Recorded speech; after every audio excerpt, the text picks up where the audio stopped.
Hola amigas y amigos, bienvenidos a un nuevo programa de los Duchos Económicos, un espacio digital en el cual abordamos temas referentes a la economía, siempre apegados desde la rigurosidad académica y análisis de datos que nos ha caracterizado a lo largo de estos años. El tema de hoy trata de responder la pregunta acerca de por qué el riesgo país está subiendo, cuáles son sus determinantes, cuál ha sido su evolución, cuáles son las influencias que tiene este indicador respecto a las decisiones que realizan los agentes económicos, para lo cual tenemos el enorme gusto de contar con la estimada Rosa Herrera, académica de gran prestigio, expresidenta del Colegio de Economistas de Pichincha. Estimada Rosa, bienvenida. Comencemos a ver. No, comencemos a ver. Es que justo hay un Rosa María Herrera. Yo pensé que era... Sí. Justo tenía aquí ya. Hola amigas y amigos, bienvenidos a un nuevo programa de los Duchos Económicos, un espacio digital en el cual abordamos temáticas referentes al mundo de la economía, siempre apegados con la rigurosidad académica y análisis de datos que nos ha caracterizado a lo largo de estos años. El tema de hoy trata de responder varias preguntas referentes al riesgo país, en cuanto a su evolución, sus determinantes y cómo influye este indicador en las decisiones de los agentes económicos, para lo cual tenemos el gusto de contar con la economista María Herrera, distinguida consultora académica de gran prestigio nacional e internacional, expresidenta del Colegio de Economistas de Pichincha. Estimada María, bienvenida. Gracias, Juan Carlos. Primero decirle que me siento muy complacida de estar aquí, de saber que el Colegio de Economistas sigue en ascenso, haciendo opinión pública, haciendo cátedra, haciendo educación financiera, que es lo que a nosotros nos hace falta, económica sobre todo, porque es importante que la población, que la ciudadanía conozca qué es lo que está pasando. Solamente sobre la base del conocimiento podemos hacer una crítica sana respecto de qué es lo que le conviene a la economía en el futuro. Ha sido y es un tema de alta preocupación el hecho de que la economía tenga muchos y serios problemas. Y entonces nosotros tenemos como profesionales en la economía la obligación de disertar sobre estos temas que son de suma actualidad para que todos estemos enterados al respecto. Y como he dicho, sobre esa base poder opinar, analizar y en la medida de lo posible, quienes tienen la posibilidad, tomar las acciones correctivas del caso. Así es, estimada María, compartimos completamente su comentario y su opinión al respecto. Estos espacios permiten conceptualizar y influir en la población, ¿no es cierto?, para que conozca estos temas de interés público. Y es por eso que el riesgo país es un tema de coyuntura actual. Dadas ya las pasadas elecciones, se establece un crecimiento en estos puntos básicos como se lo mide. Pero siempre es importante tratar estos aspectos con alguien que conozca vastamente este tema, y qué mejor hacerlo con María, que justamente nos hizo la entrega invitamos a adquirirlo en la Pontificia Universidad Católica del Ecuador, el riesgo país de inversión extranjera directa, teoría y derivaciones aplicado a la economía del Ecuador. Bajo estos preceptos, María, ¿qué es el riesgo país y cómo se lo calcula? ¿Por qué influye en la economía? ¿Por qué es importante analizarlo? Bueno, vamos a ver. El riesgo país teóricamente es la solvencia de un país básicamente de cara al sector externo o al exterior. Cuando digo solvencia, significa cómo se le ve al país fuera. Sin embargo, hay una medida práctica de medir este riesgo país y es calculando la sobretasa de interés que pagan los bonos emitidos por el país en cuestión respecto a los bonos del Tesoro de los Estados Unidos, que tienen riesgo cero, riesgo soberano cero. Pero, ¿cómo es esto? A ver, veamos. Cuando un país tiene, como el nuestro, un índice de riesgo país alto, ¿qué significa eso? Significa efectivamente que nosotros estamos siendo vistos desde fuera como un país con riesgo. ¿Pero quién nos ve con riesgo? Un inversionista extranjero, un inversionista que quiere venir a hacer negocios en el país, una persona que quiere viajar a auscultar un poco el ambiente económico, financiero, para poder hacer alguna actividad económica en este país. Ahora bien, cuando analizamos este nivel de solvencia de cara al exterior, ¿qué es lo que se analiza? ¿Qué hace el JP Morgan cuando determina que el riesgo país nuestro es, como en el caso actual, más o menos 1.400 puntos, frente a países como Colombia, como el Perú, que tienen riesgo país 200, 250 puntos? ¿Qué es lo que sucede? Bueno, y es que ahí entramos en un conflicto porque obviamente hay muchos eventos o elementos que se analizan para determinar esto. Básicamente la economía, básicamente la parte social y la parte política, ¿no? En la parte económica nosotros hemos tenido muchos problemas. Tuvimos por muchos años un déficit fiscal muy alto, que hoy por suerte hemos ido bajando. Hemos tenido un problema de sobreendeudamiento que nos ha hecho que nuestros recursos salgan hacia afuera, lo que diríamos casi una exportación de capitales. Hemos tenido por esas mismas situaciones en la parte social como derivaciones de la parte económica, hemos tenido alto desempleo. Gracias a Dios no inflación, porque la dolarización a nosotros nos ha ayudado mucho, pero este tipo de comportamiento económico con tantos declives, así como las repercusiones en la parte social, han sido decisivos a la hora de que las diferentes instituciones internacionales que nos califican tengan esta percepción basada, obviamente, repito, en el comportamiento de este tipo de variables.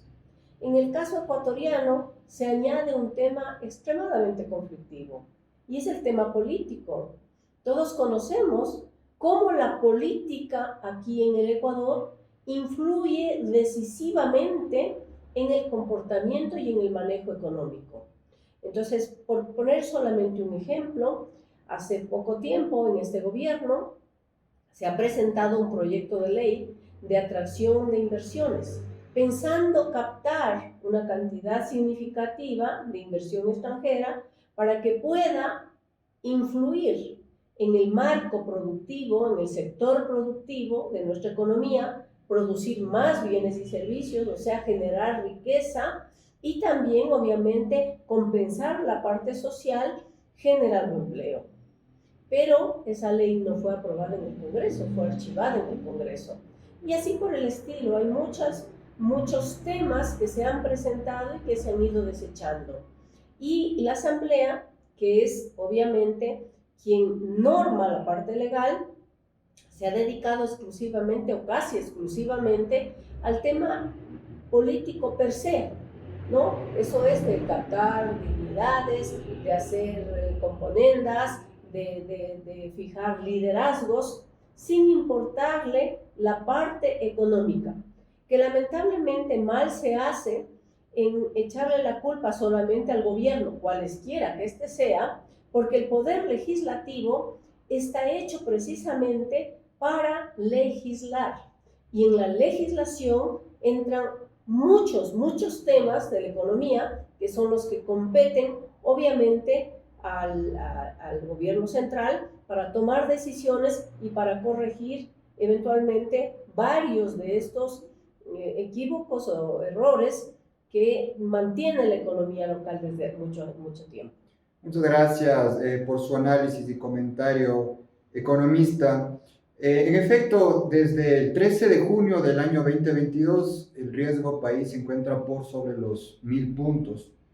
Actualmente se encuentra cercano a los 1.500 y justamente conversando con nuestros personas que nos están viendo, nos hicieron llegar una pregunta que nos dice, ok, el precio del petróleo influye en el riesgo país, ¿cierto? La volatilidad de este precio condiciona un incremento del riesgo país. ¿Qué puede hacer el gobierno para, ¿no es cierto? Si bien esta variable no puede controlar, pero puede controlar el tema político, está en sus manos, está en sus manos, hay otros determinantes como la deuda pública y se está reduciendo, se hizo una corrección también ya con el tema del déficit fiscal, pero ¿qué más puede hacer el gobierno para mitigar o reducir este riesgo país?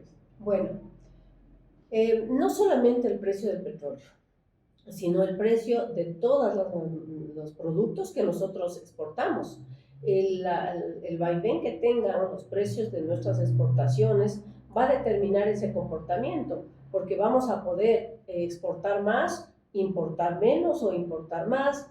Es decir, que el saldo de la balanza comercial va a ser también un factor que entra en el estudio y en el análisis del comportamiento macroeconómico del país. ¿De acuerdo?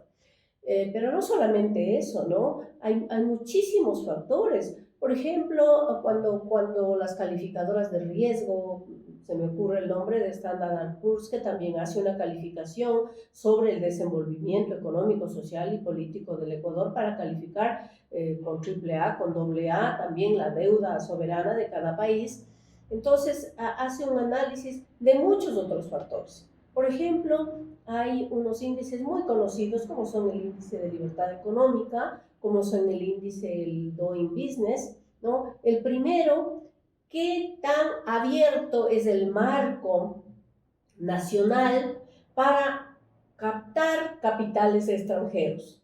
¿Qué tan abierto es el entorno jurídico y qué estable y cuán estable es para que garantice que quienes quieran participar en la vida económica nacional tengan la seguridad de que pueden obtener los réditos en un marco estable, en un marco seguro y en un marco competitivo también, ¿no? Y el índice, el Doing Business, por ejemplo, es la capacidad que tienen para hacer negocio. Pero, claro, cuando alguien viene aquí, y no solamente extranjero, ¿no? Porque a veces subestimamos la inversión local, la inversión nacional. Y yo personalmente soy muy defensora de la inversión nacional porque creo que ese dinero, toda su capital y toda su ganancia va a quedarse dentro del país. Si bien la inversión extranjera nos va a generar también réditos, nos va a generar mayor producción, nos va a generar empleo, pero las utilidades generalmente van fuera. En que el caso de la inversión nacional no es así. Entonces, ¿cómo esa inversión puede tener facilidades para hacer los negocios? Entonces ahí encontramos dos limitantes serias. Una, por ejemplo, es el marco para formar una empresa, el marco legal de formación de una empresa, diríamos la tramitología. El otro es, por ejemplo, todo la burocracia, ¿no? Lo uno es la tramitología en el sentido de cómo una ley me cohíbe a mí para yo poder hacer un negocio. No, vaya por acá, vaya por allá, vuelva una vez, vuelva dos veces, vuelva tres veces, pague tanto, etc. Y el otro es la burocracia. Nuestro sector público realmente es sujeto de muchas críticas en ese sentido. Nosotros vamos a otros países y cuando estamos, por ejemplo, podría decir en Europa, uno va a hacer un trámite y ese trámite fluye, ese trámite es ágil, ¿no? Uno por teléfono, muchas cosas ahora, antes y hoy con más razón, se los hacía por teléfono, no tiene que caminar, no tiene que salir, hace un depósito, hace un crédito, hace una carta de autorización, una solicitud. Aquí le ponen un teléfono, pero que le contesten el teléfono, eso es lo difícil, ¿no? Aquí la ley que estuvo vigente cuando llegó alguien puede cambiar al mes, a los 2 meses, a los 3 meses. Hemos tenido realmente una expectativa muy grande también respecto de la dolarización. Ahora, recién en las últimas elecciones, acuérdense que la gente sacó muchos capitales de aquí porque se pensaba que de ganar el candidato contrario al presidente Lasso que ganó, podía correr en riesgo la dolarización, porque hubieron evidencias efectivamente o algunas declaraciones respecto de que podía haber alguna posibilidad de cambio de moneda. Entonces, ese tipo de cosas generan incertidumbre. Y la incertidumbre es como un espejo, se refleja hacia la parte externa. Y entonces todos se quedan quietos. Otro tema es, sin embargo, también el tema del tamaño de mercado. A mí me han hecho muchas preguntas respecto de por qué Colombia y Perú, que también tienen problemas políticos. En el tema colombiano, el presidente Petro es un presidente de izquierda, amigable con el presidente Hugo Chávez. Ahora en el Perú tienen conflictos en el legislativo, han cesado a un presidente. ¿Y cómo es que ahí el riesgo país no sube y se mantiene casi estable, o sea, se mantiene bajo? Mientras aquí sube el riesgo cuando hay todo este barullo político que se trepa de 1.200 a 1.400, y allá pues al presidente Castillo lo sacan de la presidencia y el riesgo país se mueve muy apenas ligeramente. ¿Qué es lo que pasa? Pues bueno, yo creo que a pesar de ser países vecinos con características similares, pasa que primero la población, el tamaño de mercado de esos países son mercados grandes. Vayamos a ver cuánto ellos tienen de inversión extranjera. Ellos tienen inversión extranjera entre 8.000, 9.000 millones de dólares anuales. ¿Y cuál es el nivel de inversión extranjera del Ecuador? Es apenas 1.000 millones de dólares. El presidente Lenín Moreno, cuando estuvo en su mandato hace poco tiempo, él había dicho que, bueno, hacía contactos para tener un flujo de alrededor de 3.000 millones de dólares. Eso fue una utopía. Nosotros no podemos conseguir ese nivel de inversionistas. El presidente Lasso está haciendo esfuerzos de lo que se conoce públicamente por conseguir nuevos inversionistas, por abrir, ¿no es cierto?, nuestras exportaciones mediante los acuerdos comerciales para que podamos nosotros incrementar los flujos de bienes y servicios del exterior, pero realmente nos resulta un tema complicado, porque claro, también los inversionistas extranjeros buscan colocar o que el mercado local también sea un nicho seguro, y nuestro mercado es demasiado pequeño. Además que hay una cultura también ciudadana respecto de lo importado. Yo he visto en otros países que realmente la gente consume lo que produce. Vaya usted a Colombia. En Colombia la gente viaja, pero la producción de Colombia es de buena calidad y los colombianos consumen su producción. Nosotros los ecuatorianos, tengo que decirle con mucha pena, que preferimos siempre lo extranjero. Y aunque ha habido aquí una campaña de prefiera lo nuestro, etcétera, todavía seguimos con esa mentalidad de que lo de fuera es mejor. Entonces, también nos va a influir muchísimo el tamaño del mercado, la cultura de la gente respecto de nuestra producción y por parte de las empresas, los niveles de productividad y competitividad. Porque alguien puede decir, y de hecho me han dicho cuando he estado en las aulas, ¿no? Pero es que la producción colombiana, por ejemplo, en manufactura, es una producción muy superior a la ecuatoriana. Y entonces puede haber razón. Pero claro, en eso también hay una corresponsabilidad con el sector empresarial ecuatoriano y lo ha habido también con el Estado, en el sentido que el Estado ha sido también bastante proteccionista. Mientras que en Colombia y Perú, la empresa mantiene distancia con el sector político. El sector político que hoy en el Perú está generando todo este conflicto alrededor de la asamblea y del presidente de gobierno, etcétera, está como de alguna manera independiente en las decisiones económicas. Yo vería, o yo diría, que algo así como están luchando por ese poder político. Pero el marco jurídico, la institucionalidad de Colombia y del Perú, es una institucionalidad más sólida, es una institucionalidad más fuerte, ha sido cimentada. Y sí hay reformas legales, tributarias, financieras, pero no con la volatilidad que tenemos en el Ecuador. Y justamente aprovecho para citar un seguimiento que hicimos a un estudio que se publicó en el mes de enero, realizado por un ecuatoriano y un funcionario del Banco Interamericano de Desarrollo. Lo pueden ver en el Journal of Applied Economics, en el cual trata de identificar cuáles son estos determinantes del riesgo país en el Ecuador. Y ellos logran capturar aproximadamente el 39% de los determinantes del riesgo país. Y ellos hacen hincapié justamente a lo que usted mencionó, la importancia de la institucionalidad, el contexto político y el marco legal que rodea también a la capacidad que tienen las empresas para realizar inversiones locales. Y aprovechando este tema y un poco ya para ir concluyendo, ¿qué nos depara de la economía en el 2023? ¿Cómo puede el Estado financiar su presupuesto en caso de que exista un shock? ¿No es cierto? Hay organismos multilaterales que prevén un decrecimiento, una ralentización de la economía mundial, ralentización de las principales economías. Bueno, el tema nacional, el tema ecuatoriano está complejo, ¿no? Porque como he indicado, la política tiene demasiada influencia en la economía.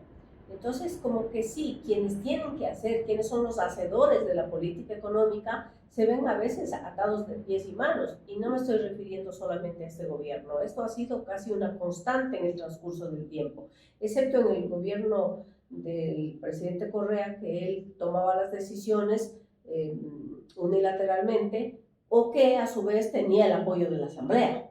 Pero en el caso de los otros gobiernos, pues toca una lidiadera respecto de ponerse de acuerdo, y ahí es donde lamentablemente entran los pesos políticos respecto de cómo se maneja esta situación.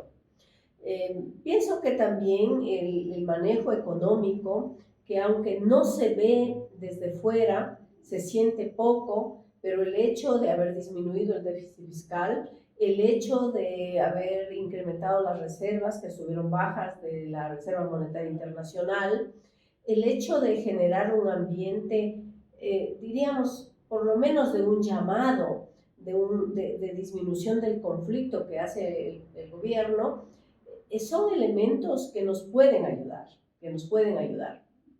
Pero obviamente eso hay que llevarlo a la práctica, ¿no? Porque yo digo, en las condiciones que esté el Ecuador ahora, después de los resultados de la consulta, con todas estas fuerzas que se contraponen entre sí, bien podríamos estar nosotros en una situación más crítica, ¿no? Pero un poco el bajar la tensión por parte del gobierno, eso significa que puede ayudarnos. Pero obviamente eso bajará el riesgo país muy lentamente. Eso por parte del gobierno. Por parte de la empresa, yo creo que a nuestra empresa nacional sí les falta productividad y competitividad. O sea, le diría que le falta despegar por sí sola. Es una empresa que tiene potencial. Nosotros tenemos materias primas, nosotros tenemos productos de exportación, nosotros tenemos capacidad para fortalecer esa producción, pero a veces como que somos un poco cómodos, ¿no? Tenemos que, por esa misma dificultad o que nos genera el dólar en el sentido de los costos de producción, porque el resto es todo una maravilla, es todo bonanza. Pero por eso tenemos que generar nosotros competitividad y productividad, para que obviamente nuestros productos puedan ser competitivos fuera. Estoy pensando en el caso del acuerdo comercial con China. Es decir, sí, a mí me parece interesante, todo es bueno. Sin embargo, si nosotros no logramos fortalecer esto nuestro, ¿qué va a pasar? Que nos invaden los productos chinos, pero que nosotros no tenemos capacidad de enviar. Entonces, también por el lado de la empresa tiene que tener en cuenta estos dos elementos como elementos fundamentales a la hora de producir. Y por parte de la ciudadanía, saber que todos somos parte de la economía. Mal hacemos nosotros pensando que solo el gobierno o que solo el legislativo hacen patria. No, no, no. Nosotros, todos y cada uno de los ciudadanos podemos contribuir y colaborar. No es que debemos, sino que tenemos la obligación de hacerlo, porque todos somos corresponsables. Yo he visto, como digo, en los países desarrollados, donde todo se pone su grano de arena.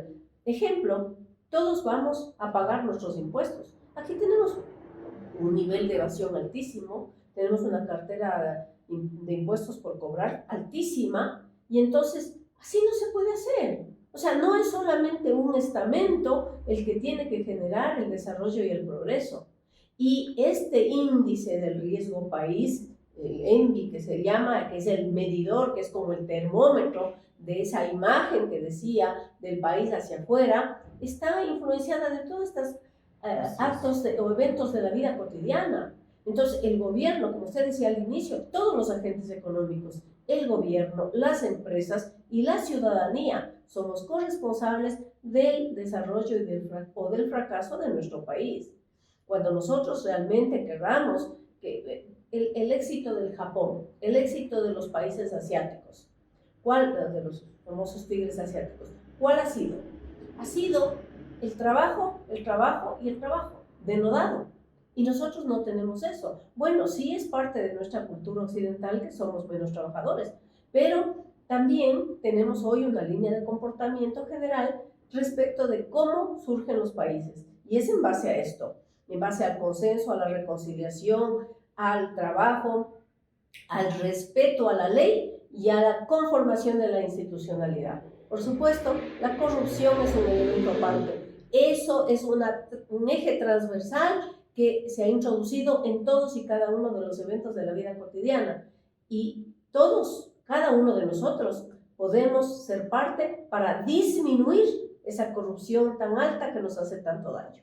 Así es, compartimos plenamente su análisis y comentario. El cambio empieza por uno mismo y es importante manifestarlo día a día en todas las acciones que realizamos en nuestras casas, nuestros trabajos, hasta en el deporte, ¿no? Se ve completamente, es algo transversal. Muchas gracias, economista, por acompañarnos en este programa. Una vez más, los Duchos Económicos estamos al aire. Y no se olviden cada martes y jueves a las 7 de la noche por Facebook y YouTube del Colegio de Economistas de Pichincha. Muchas gracias, economista. Encantada, Juan Carlos.